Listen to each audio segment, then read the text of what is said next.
Welcome back. Our big story tonight is on the attack in Somalia that took place Saturday. Over 200 lives claimed and 500 casualties so far. We're taking a look at just what that attack means for the war against terror. It's been called the deadliest attack in Somalia so far since the Al-Shabaab insurgency was launched in 2007. No group has claimed responsibility, but President Mohamed Abdullahi Farmajo has put this on Al-Shabaab. We will have all these conversations right here on the show. We'll be attempting to speak to the Information Minister of Somalia, Mr. Abdirahman Omar Osman, in just a moment. He'll be joining us live from Mogadishu. But we continue with our analysis. I'm still here with Simiu Arunga and Abdul Wahab Abdul Samad, excuse me. Simiu, I'd like to talk to you about the Turkish military base that was opened in Mogadishu, not too long ago. And we've seen the sort of medical assistance that have been able to provide in the wake of this attack, with a military plane coming in, providing medical aid and also airlifting or evacuating, a number of persons to Turkey for specialized medical treatment. But talk to us about this because, there's been a lot of hope in the growth and development of Mogadishu up until this attack. And certainly Turkey opening that military base, was a good sign of that. What do you think of that now in the wake of this attack and the support that they're providing? Thank you, Yvonne. I think one thing I want to agree with Kimani, although he has left, is that, yes, it doesn't mean that what they've done today shows that Al-Shabaab is on a resurgence. Sometimes groups that are on their low and out will want to undertake this kind of monstrous destruction to try to convince the world that they are still effective and they are around. So therefore, this should not necessarily be an indication of how Al-Shabaab is doing. Number two, to your question, I think I want to let the nation and the region know that I want to look at what is happening in Somalia with what happened in DRC. During the upheavals in DRC, many countries went into DRC, many regional blocs went into DRC, and each country and each bloc was training the DRC military with the different theaters of war, doctrines, with different tactics. What we are seeing in Somalia is the same. And unfortunately, I don't think this is what is going to give us a national army in Somalia, because Turkey will come with its NATO Islamic doctrine of training. The Americans are there coming in with their Western and NATO doctrine. The AMISOM is there with its diverse Burundi, Kenya, because they don't have a centralized doctrine on how to train the Somali national army. My worry, and this will come to pass, is that in the fullness of time, you will have a Somali national army that has different trainings and different doctrines, and it will be very difficult, Yvonne, for the Somali national army to be cohesive. All right, that's an interesting point you raised. I will get some reaction from Abdul Wahab in just a moment, but please just bear with me. I'd like to speak to the Information Minister in Somalia, who's also the President's spokesman, Mr. Abdirahman Omar Osman. Sir, thank you very much for speaking with us on the big story here on KTN News. I'd just like to start by asking you about the current situation. Is it a rescue mission? Are we moving into search and recovery since this attack took place on Saturday? I am on the video. Can you not see me?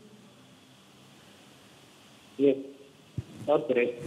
All right, we seem to be having a challenge. We will try and rectify that and speak to Somalia's Information Minister, who is live for us in Mogadishu, to just get to understand what is going on there and the needs of the Somali people in the wake of this attack. So, Simiu, you raised an interesting point about, different ideologies for the Somali army. Abdul Wahab, what do you think about that? Will it be difficult to get a cohesive army that can then stand on its own and fight Al-Shabaab and indeed any other small groups that exist or may come up? I agree with Kathuringur, honestly speaking. Somalia became a theater of war. That's why, if you look at the issue of Turkey right now, Turkey became a source of hope for Somalis. When they realize the Somalis, they're trying to train the Somali army forces which has a central command and the same doctrine. And in fact, Turkey, if you look at Somalia today, apart from Turkey, there's other actors. For instance, United Arab Emirates also, they're training some forces. African Union also, they're training some forces. Ethiopia also, they're training some forces. Djibouti also, they're training some forces. Kenya also are training some forces. You know, if you put all things together, you know, you'll see that's why the Somali armed forces, you know, is not able to contain Al-Shabaab because they have different doctrine and different, strategy, different what you call training.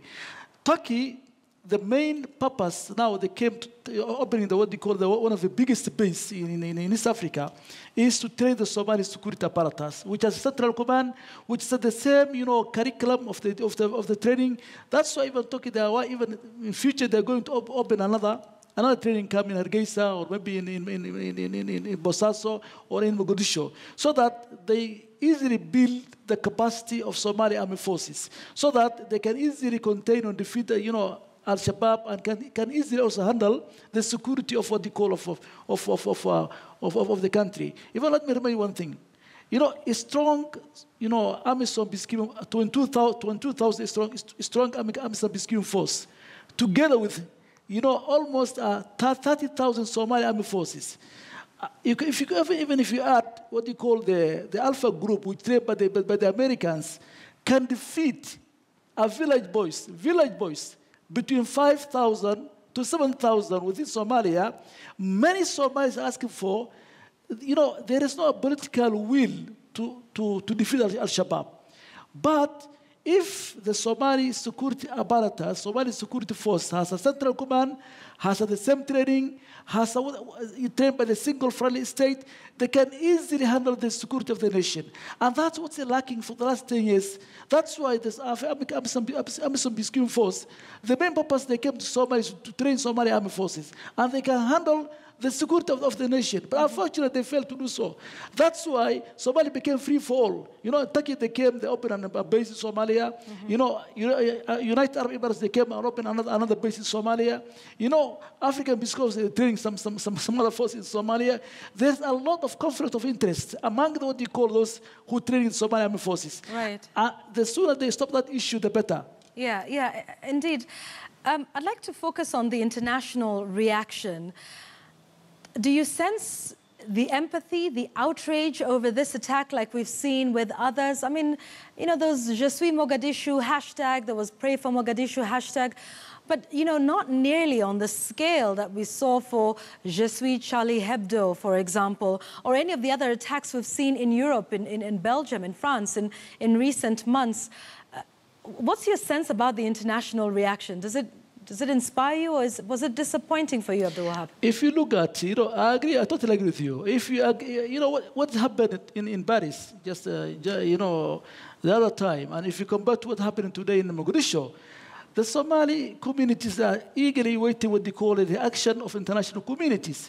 How they support the Somali society at this critical time in their lives. But unfortunately, apart from the Turkey, which provided the doctors and medicine to the what they call affected, victims. But apart from Turkey, we don't see any other country, move forward to assist and, the Somali community at this critical time. That's why I'm saying there's a lack of international community to assist the Somali society at this critical time in the history of Somalia. Okay, Abdul Wahab, I'll have to interject for a moment because we have on phone now the Information Minister. So I'd like to hear from him. Mr. Minister, if you can hear me, good evening. This is the Information Minister, who's also the President's spokesman in Somalia, Mr. Abdirahman Omar Osman. Mr. Minister, thank you for speaking with us on the show tonight. Talk to us about the situation now. Is it still a rescue or recovery?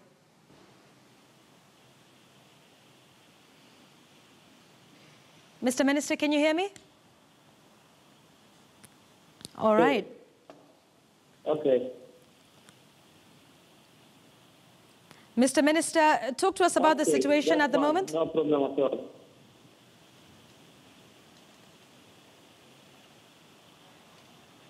All right. Let me try. All right, it really seems like this one is going to be a difficult one, but we're trying our very best to make sure that we can speak to him. Important to understand that, because when I spoke to him a little earlier, Abdul Wahab, he talked about, the needs of the Somali people. We saw, the call for blood and, the blood donation drive that was led by the president himself. And he talked about, a bit of support that they're receiving from a number of other countries, including Kenya. So it is my hope we will continue to try as much as possible to get him. But you raised an interesting point. Simiu, the international reaction, how do we get people to care? Are people tired of Somalia? I mean, what is it, when it comes to this part of the world? Or, are we just the ones who are forgotten in this crisis? Simiu, I'd like to hear from you with respect to the international reaction. Yvonne, there's something called, there's a saying, he who pays the piper calls the tune. Mm-hmm. The international community arrogated itself the responsibility to reconstruct Somalia. The British government has had 2 conferences on reconstruction of Somalia.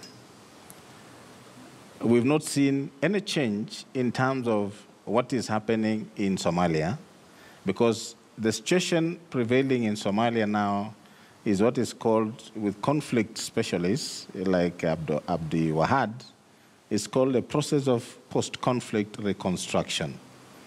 What does that mean? It means that Somalia is supposed to start rebuilding its institutions, rebuilding its state mechanisms, to ensure that it has a working government with institutions that are now grounded in law, to ensure that when the international efforts move out of Somalia, then we have a government that has the capacity to take charge of its own territory. The international community should be the second thing we are talking about. I want to ask you, what has been the reaction from Eastern Africa, for example? Yet we have 3 armies in Somalia within the AMISOM that make up that army. We have Kenya, we have Uganda, we have Burundi, we have the East African region, which is called REXA. We have the IGAD that is actually in charge of security policies in this region. Therefore, even as we go to the international sphere, I think we need to ask ourselves, what has the region said? How has it responded to this problem in Somalia? And how do we ask the international community to come to assist us when even our own regional political leaders have not come out strongly to show support and solidarity with the Somali government? Therefore, to me, that's where the problem is. We need to start with ourselves and see what we can do. The final one on this aspect, you need to remember, and I want to take you back to history briefly. In the 70s, before the breakdown in 1991 or 92, Somalia had the strongest military in this part of Africa. So I think the issue of clanism, even as we keep on talking about it, we must look at the history of Somalia. It had one of the best equipped, one of the most trained, one of the most efficient military in this part of Africa. That can happen again. But Yvonne, we cannot continue doing what we are doing and expect Somalia to be stable. Therefore, even as we look at the international reaction, let's start from ourselves. Okay. Lastly, yes, we have geopolitical interests in this region. Mm-hmm. Kenya has suffered the most. Kenya has been the biggest contributor to the stability of Somalia. How are we waging our foreign interests, geopolitical interests in Somalia to ensure that what takes place is good for the Somalian nation and is good for Kenyan nation? These are the questions that I think we need to be asking ourselves, even as we think how we need to deal with what has happened in Mogadishu. All right, there's an interesting, political dimension to this, and Ambassador Martin Kimani, alluded to this earlier, because at some point this seemed to have been an election campaign issue in the country, with one side of the political divide saying, what are we doing in Somalia, and we should, bring back our troops. Raila Odinga said that would be one of the things that he would, ensure that he does if he won the presidency. To what extent do you think, the politics of this, or, the threat to withdraw has any effect on the war against terror, particularly in the region? And, ultimately, when an attack takes place, the question comes up, what is our strategy? Do we have an exit strategy? When do we get out? And how effective, is the AMISOM operation there? Abdul Wahab, politics versus the strategy in Somalia, what are your thoughts? Even in Kenya, honestly speaking, they have to come up a framework, foreign policy towards Somalia. What right now they are doing, they are assisting the Somali government, they are assisting Somali people to regain the sovereignty of the state, to train the Somali security apparatus, to pacify the Somali conflict, which is a step forward in the right direction. But still, they could have done more. If you look at the large number of Somali society, now they settle in Kenya as a second home. So the relation society to society, society to society, the relation between Kenyans and Somalis, they're much better than compared to neighboring states. That's why our foreign policy towards Somalia needs restructuring. We have to restructure. We have to capitalize what you call the gesture or the goodwill of the Somali society towards Kenya. And that's exactly what's lacking for. That's exactly what's lacking for. But many Somalis, they believe, Kenyan government as a friendly state rather than hostile state towards Somalia. And if our policymakers, in fact, capitalize on that, and they gain the hearts and the minds of the Somali societies and help them, I think that would be a better for Kenyans and better for Somalis.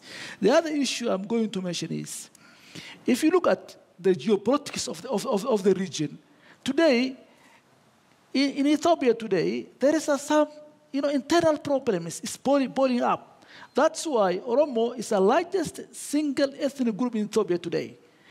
60% of them are Muslims. If those Muslims have underlying grievances towards what they call the state of Ethiopia, if now Al-Qaeda and those guys, or Islamic militants now, they capitalize on that, so that they can easily infiltrate those societies and make what they call a mayhem in the entire region. So the East African policymakers, the regional policymakers, I think they must come up and they live the reality so that the sooner they resolve the Somali problems, the sooner they assist the Somali community, the sooner they assist the building institutions of Somali institutions, I think it's better for them, for the security of the entire region. Otherwise, today, Somali state, Somali country, they are neighbor with what they call the Yemen and Syria and Iraq and those guys. The Muslim today is completely spanning. And those, trained Al-Qaeda, members, they can easily, come and infiltrate the Somali societies because of what they call the regional dynamics of the society. And they can easily train and, in fact, regroup what they call the Islamist group, which can easily make a havoc the entire region. That's why I'm saying, forget about the issue of what you call the historical past, what you call the Somali nationalism and Somali pan-nationalism. Compare what happened today, that's a small issue. Right. That's what I'm saying, the Kenyan policymakers, the regional policymakers must come up a framework whereby they're going to help and assist the Somali government so that they can easily handle the security of the nation. Absolutely. All right. Thank you very much.